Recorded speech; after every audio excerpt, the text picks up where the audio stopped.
Welcome to a special episode of This Week in Habsland. I am Jordan and he is Brian, and we are here to fire off a quick, let's call it addendum to our Monday episode with our reactions, feelings, and general jubilation about the fact that Lane Hutson, Brian, has signed an 8-year contract extension with our beloved Montreal Canadiens. Now on this podcast, Brian, back in I think early June, we predicted 8 years at 8.75. And I have to double check the decimal placing, but it was around that number. So Brian, this begs the question, does Ken Hughes listen to us? No, he just knows what's good. Okay. He knows how to run this team, which is incidentally why he and Gorton have also been given 5-year contract renewals. I love the timing of it that, no, you get the Hutson thing done, and then we can talk about your contract. It's very Moneyball. I got to put a team on the field, and then we can discuss your contract. Right. But, yeah, so thrilled about Gorton, thrilled about Hughes, over the absolute moon about Lane Hutson.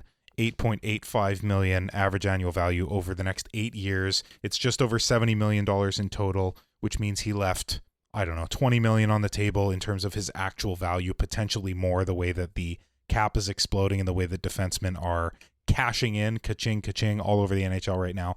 This contract expires in 2034. That's not even a real year. It doesn't feel like that we're ever going to be in 2034. We obviously will, and hopefully with a couple cups under our belt because of this amazing contract.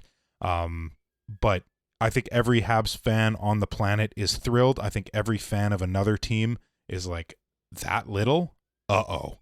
I do want to get maybe into the discourse a bit about how maybe the narrative is, let me rephrase that, how some folks in the media are trying to now retroactively change the narrative on how much the Hutson contract should be, mostly to cover their asses on what they said over the past month. We can get into that in a second. For the team perspective, the headline is you now have your two best defensemen signed to a year, like you said, we're not entirely sure actually exists. Dobson's still till 33, and now Lane Hutson's into 34. You know, we can talk about Gooley's also in there till 31, I believe, and of course the three forwards up top are signed. They broke the Suzuki cap, which I think we all thought was inevitable. Maybe we thought initially 6 months ago, 8 months ago even, Demidov would be the guy that broke it, not necessarily Hutson. I think that ship sailed sometime in between the Four Nations and the playoffs, I think. So getting him at a really good number, I mean, the part where, in terms of the negotiation, from what we're understanding, from what people have been reporting, they were never that far off in terms of the actual AAV, average annual value. It seems like 8 years was on the table for most of the time.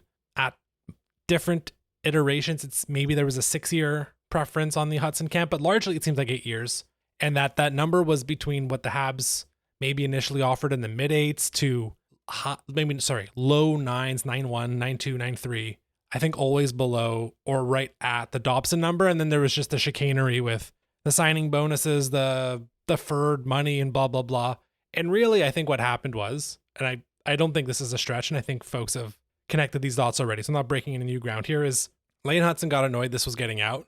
He got involved. He noticed how little of a difference there was and said, essentially, as long as we can make most of this money signing bonus eligible, which is basically on July 1st of every year, he's going to get a huge portion of his salary, then this is all gravy. Sign it. Let's be done with it. And that the reporting is basically sometime on Saturday, maybe before even the Saturday night game on Hockey Night in Canada against the Blackhawks. It was, I think they knew where it was going, and they wrapped it up pretty quickly. 48 hours later, he was signed through 2034. So it's great across the board. And, it's the Canadiens held on to some elements of leverage. Like there's, not that it matters with Lane Hutson, you're not trading him, but I didn't see massive trade protections for Hutson. It's really just all the signing bonuses until year 7 and 8, but also who cares? Yeah, I believe it's 10 teams, no trade list in his last 2 seasons, if I'm not mistaken. That's what my memory tells me. I'm not checking, but I think that's what it is. Yeah, who cares? I mean, the odds of him being traded at that point, things would have to go very, very wrong for the Montreal Canadiens for, one of your star defensemen to get traded at that point. The rebuild will have had to have failed drastically, and it doesn't seem possible with the amount of players who are on really good deals right now. when we have more time to prepare for it, I kind of want to compare the Montreal Canadiens core, who, just looking kind of top down, you've got 3 of the top 4 defensemen, Dobson, Hutson, Gooley, signed till 33, 34, and 31, respectively. And then you've got Suzuki, Caulfield, and Slav signed till 30, 31, and 33, respectively. So 6 of your most important players, your core, your top line, plus your 3 of your 4 top D are signed long term. And all of that for under $50 million, for under $47.5 million, Jordan, which as of next year is less than half of the cap. The year after, it's about 45% of the cap, and it's only going to be less. It's going to be about worth, what, a third of the cap when it gets to 130 something million in like 4 years. Yeah. That's absolutely unbelievable. Like, that's the money that you pay to your secondary tier players. Yeah. You and I were just quickly trying to figure out what other teams. So Florida's the obvious one, but I think we want to, like you said, spend a bit of time and look at Anaheim, Jersey are 2 other comparables that we might want to take a look at, but we'll circle back to that in our next episode. One thing I wanted to ask you, does this set up the first real contention window for the Canadiens? Is it starting next season through the end of the Suzuki contract? Is that the first time we can actually now identify it and put a timeline on it? Not that like it expires. Like Suzuki's contract renegotiation, by the way, is going to be the funniest thing ever. It's going to take 4 minutes. What do you want, Nick? 8 years, 11 million. Thank you very much. Goodbye. Yeah. But point is, like, the cap will jump and that. And like right now you can take advantage of the fact that these guys are all going to be on what we largely expect to be bargain deals. Jury is still out on Slavkovsky's, and to an extent, Hutson's. He needs to replicate it a bit more before for us to all say, yeah, definitely, that's going to be a bargain. But so that's the first window. You were nodding your head. 27 through 30, those 4 years is the first real, like, here we go. Now we can go get guys. The cap is they have set up the cap in a way where it's fantastic. All the young guys are coming in. Here we go. Yeah, I definitely think so. I think 2 more things have to happen for this to be confirmed. The first one being Martin St. Louis' contract. Once that one gets done, then it's clear, like, the vision for the team is staying the same. I mean, it's no secret they love what he's doing. And obviously Jeff Molson loves what Kent Hughes and Jeff Gorton have done, which is why they got their deals as well. And that's another confirming factor, is that they just got their deals for basically the same amount of time. Like, I think that expires 2030 as well then. So same amount as Suzuki. So look, you get 5 years to try and do something now. Now you're contending. And then the other thing is that at this trade deadline, they're going to be buyers. That to me is going to be the last clinching factor for, like, not even starting, forget next year. I think this year it starts. I think this year they're interested in contention, at the very least getting into the playoffs and seeing what kind of damage they can do to better assess how they prepare for those other 4 years. Quick question. How much is Patrick Laine's contract worth? So I absolutely freaked out about this. I think I sent you a voice note that you probably laughed at, but yeah it's $8.7 million. Lane Hutson's 8.85. So throw in an extra 150,000 and hang on. Lane Hutson's on an entry-level contract right now. So you're actually saving about, not a million, whatever, 800, 900,000, something like that, to lose Laine and get Hutson. There tons of Montreal Canadiens fans, I'm sure, are like, yeah, but what if you sign Laine for not a lot of money? Okay, yeah, that could be interesting. We can cross that bridge later. But at the very least, the cap that was used on Patrick Laine this year will be used on Lane Hutson next year. Plus, the cap goes up. And unbelievable. Yeah. Absolutely also, unbelievable. That 8.7 matches another guy's contract dollar for dollar. Does it?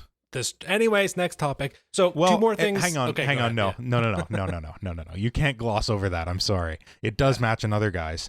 And you know who else signed a really good contract recently? Who wants to win? Who may not get to in the next 2 years? I ain't saying his name, but maybe it's a bridge towards the 8.7 and then the 12.5. I'm just saying. It's there. Okay, 2 things I wanted to touch on before we wrap, because we don't want to make this episode too long. One is, you mentioned Molson earlier, Jeff Molson. I think the credit has to be given to him for, like, front loading this contract. That is, we talk with the CBA and the salary cap that there are sometimes limitations with how, like, what advantages can you find? I think from an analytics perspective, a lot of teams have moved forward from a player performance standpoint. Same goes. Where else can you find advantages? Ownership is still an advantage. There is not a salary cap on how much money you spend on your coaching staff, your training staff, on the training center, LOL Vancouver Canucks. And another one is you can structure contracts in a way that is more favorable.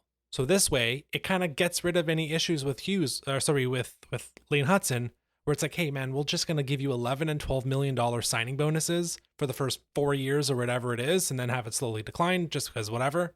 And I guarantee you, Jeff Molson has to sign off on that, and a good owner, like, take your advantage. This is an advantage that Canadians can have. It's that.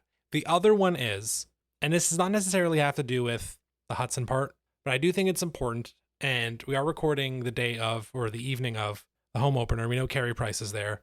I think it's been important for the Montreal Canadiens to reintegrate their alumni, because I think part of the selling factor of being a Montreal Canadian, right? Like, oh, you can go win a Stanley Cup in San Jose or in Vegas or in Florida, right? And like, oh, it's so much easier. We don't have pressure. However, I guarantee you, 15 years from now, Mark Stone walks into Vegas, people don't know who he is. Aaron Ekblad's going to walk around Fort Lauderdale in 15 years. I don't think people are going to know who he is. Thomas Plekanec can go to Montreal and he's a hero. Carey Price, Andrei Markov. And I'm not just talking to guys of the 70s and the 80s. I'm specifically mentioning the more recent guys. I think it's important for those guys to come around and just like almost show the younger guys like, hey man, like winning here matters a lot because, you know, we went through it. Koivu, if you can bring him back, that'd be great. Or just having them come in a bit here and there. We've seen Markov and Plekanec. Those are the two guys that have come around the last couple of years to just show them like, it's very special being in Montreal because that's another advantage that the Canadians have. We know like the culture has been built well with the coaching staff, with Suzuki leading at the helm. There's other elements too. One other bit I wanted to bring up, and I'm curious to know what you think about it. I mentioned it at the beginning, is the change in narrative. So for the last month or so, many factions of non-Montreal based media have been saying, okay, 11 million, 12 million. Oh, you should take a 4-year deal, blah, blah, blah, blah, blah. Now, it seems to me that the discourse is changing where they're saying, well, of course he signed for only that much money. It's not comparable to Jackson Lacombe because Jackson Lacombe was 2 years away from free agency, whereas Lane Hutson is 4 or 5 years away or whatever. And, oh, he's only had 1 year. And, you know, he's not off to a great start. I found the discourse changing of like, he's worth 11 or 12 to, yeah, that's probably an okay contract. Really interesting over the last day or two. And the real one that annoyed me was, oh, this is trickle down from McDavid. From McDavid taking the world's biggest haircut. Yeah. To, oh, this is trickling down now, you know? Not everyone's pulling a Kaprizov, but yeah, so that's been just, I've just been seeing it the last 24 to 36 hours. Any thoughts on that? I wanted to address the McDavid thing first because I don't think that's accurate either. I think two things can be true simultaneously. Kaprizov is worth what he got, and McDavid wants to win. And you take less money when you want more cap. Maybe the first thing isn't even true. Maybe Kaprizov isn't worth that. But they signed him to it. He's worth that in Minnesota because they don't have the draw or the pull that Montreal does or another market does. So I don't think that the McDavid contract affected it at all. I think that they were always around this number, like you said, and Lane put his foot down and said, I'm sick of the distractions. I don't think he wanted this to be up in the air when they came home for the first game at home. I really think that the timing of that is clear. They wanted to get it done in the offseason. They couldn't. It took, three regular season games to get it done, and then they got it done before the home opener, which is great. So whatever, the pundits flip-flopping on their opinions to not seem like they're out of the loop. They were out of the loop completely, right? Like to think that it was going to be 12 to 15 million, which I heard many people say. Yeah. It's so far from that. It's crazy. Like, so they just happen to be out of the loop. I think they're trying to save face. I think that much is clear. And like I said, like multiple things can be true at once. Hutson, McDavid, Suzuki, these guys want to take less money to leave more money for other players. Like McDavid wants them to now sign an elite goaltender, which they haven't had his whole time there. That's what he wants. Hutson wants other dudes on the team to help support. Like it's that, to me, it's that simple. So some guys want the money bag and some guys want to win. And it's clear that every single Montreal Canadien right now who's signed a contract under Hughes and Gorton wants to win. Yeah, and then a final thing on the media narrative changing. It felt like almost wishful thinking or a desire for the Hutson contract stuff to become a drama for it to problem, become a yeah. huge narrative. When in reality, you and I have barely talked about it because we didn't want to talk about it until it was over. You said it the last episode. Yeah. However, I think most folks have been talking about this consistently for 3.5 weeks, 4 weeks, maybe. Like not quite right away at training camp, but certainly in the last couple weeks, it's really picked up. It just felt like a bit of a cottage industry thing where it's like, we need this to become a story, so let's make it a bigger story. I also wonder, to a certain degree, if certain people in the media believe that they themselves have so much sway and so much power that they can manipulate a negotiation from the outside by saying it would be insane for Lane Hutson to sign for under 12, and Lane Hutson happens to hear their podcast or whatever it is, and